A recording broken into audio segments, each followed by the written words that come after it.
Packing for a Disney cruise is totally different than packing for a land-based Disney adventure, and in today's video I'm going to go over my entire Disney cruise packing list so you don't forget a thing. The packing list that I've put together for the Disney Cruise Line does not just include those standard items like shirts and shoes and flip-flops. It also includes things for Alaskan and Canadian cruises when it's a little bit colder, along with special costumes you might want to have, like for Pirate Night. My list is divided into sections from clothing to electronics, medication, toiletries, documents, other and Alaskan and Canadian weather cruises. Now there is something that you do want on that very first cruise that you won't need on follow-up cruises, but on that first one you do want to bring a lanyard with you. After you go on that first Disney cruise, you will start to get lanyards from Disney every single time, so you do not have to bring your own unless you really want to. You can of course use your own, but if you don't want to bring one after that first time, you don't have to. In the electronics section, you'll notice I put USB power strip. The reason is the Disney Cruise Line does not allow regular power strips on board for safety reasons,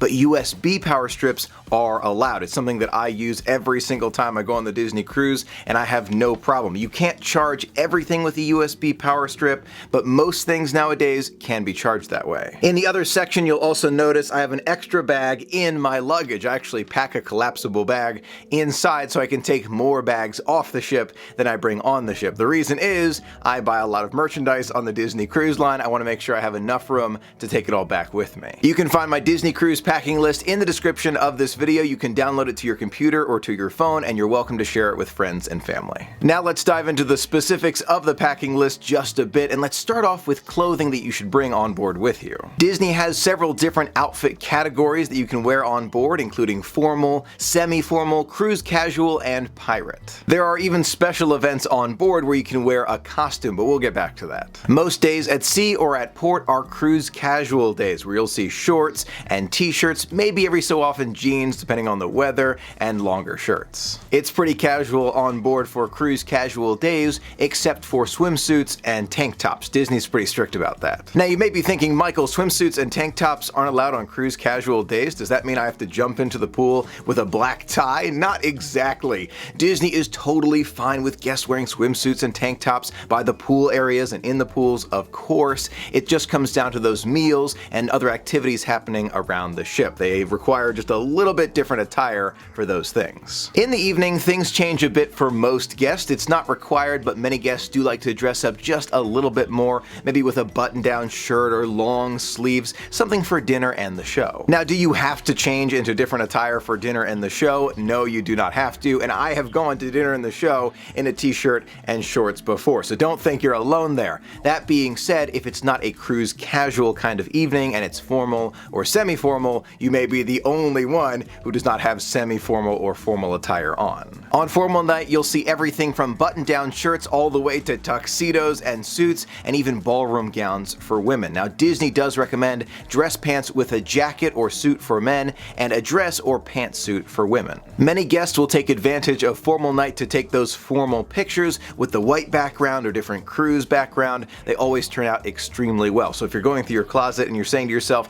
I'd like to wear this, but it's probably too formal, I bet you it's probably not. In addition to formal night, which is available on some Disney cruise itineraries, most of the itineraries include pirate night, and many guests will dress up in pirate attire just for that event. On pirate night, I have seen full-blown pirate costumes with the dreadlocks and the open white shirt and the jacket, and even an eye patch and an earring, and it's not just the kids. Kids at heart, i.e. adults, also get in on the pirate fun. Now, it's not a requirement to wear a pirate costume on pirate night, even though I do recommend it because it's extra fun, but if you forget your pirate costume, Disney will give you a free bandana to wear that night, so you are a member of the crew for the evening. Now, after the cruise, you get to take this home as well, so it's a nice little souvenir. In addition to the cruise casual and formal night and pirate night, there are some special itineraries by the Disney Cruise Line that include a Marvel Day at Sea or Star Wars Day at Sea. Not only are these itineraries perfect for meeting your favorite Marvel or Star Wars character, which Michelle and I found out was extra fun,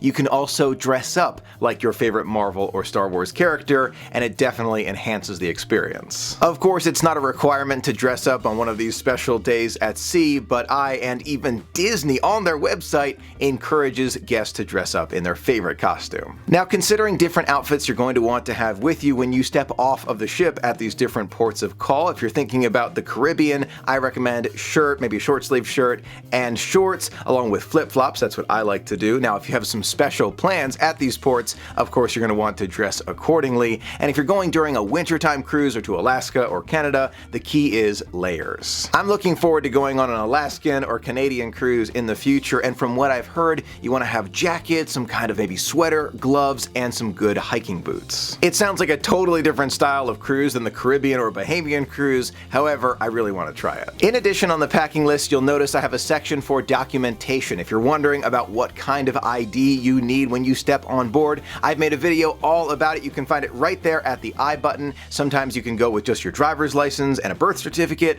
Other times you need your passport. When you're just a few months away from your Disney cruise, you'll get one of these special packets in the mail. Now, when you get this, make sure you hang on to it because there's important information you will need, and there's more information specific to your cruise inside, and there's even a barcode for the cast member at the port to scan to make sure it is really you checking in. Now, if you're watching this video as you're making your way to the port and you forgot that spiral notebook, not to worry. My brother and I found out that even though we didn't have our spiral notebooks, Disney can look up our names in the system, check our ID, and we could get on board no problem. It's much more important that you get that ID right, whether it's a passport, birth certificate, make sure it is exactly what you need for that cruise. I sure hope you found this video and the packing list helpful if you're thinking about getting ready for a Disney cruise. Now, in the comments below, let me know what you would add to the packing list, if you would add anything, and what your favorite outfit is on board the Disney Cruise Line. For me, it's probably a Marvel or Star Wars Day at Sea costume or Pirate Night costume. Let me know yours in the comments below. Thank you so much for being a part of the magic with me. Until next time, have a magical day.